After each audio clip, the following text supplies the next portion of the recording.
আজকে বানাবো শিম পাতুরি। তো প্রথমেই শিমটাকে ওই ভালো করে ধুয়ে ছুলে টুলে নিলাম, নিয়ে গোটা গোটা রেখেছি শিমগুলো। আর একটা পেস্ট বানিয়ে নিলাম সর্ষে, পোস্ত আর কাঁচা লঙ্কা দিয়ে। এরপরে কড়াইয়ে তেল গরম করে একটুখানি কালো জিরে ফোড়ন দিয়ে দিলাম, দিয়ে এবার যেই শিমগুলো ধুয়ে রেখেছিলাম সেগুলো এবার একটা একটা করে দিয়ে দিলাম, দিয়ে এবার উল্টে পাল্টে ঢেকে ঢেকে কিন্তু একদম লো সিমে এটাকে ভাজতে হবে। ভাজা হয়ে গেলে দিয়ে দেব সেই যে সর্ষে পোস্ত পেস্টটা, আর একটুখানি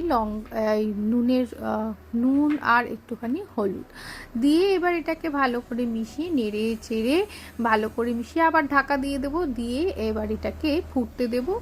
শিমটাও সেদ্ধ হবে, আর এটা যেহেতু গা মাখা মাখা হবে না, তার জন্য জলটা একদম শুকিয়ে নেব।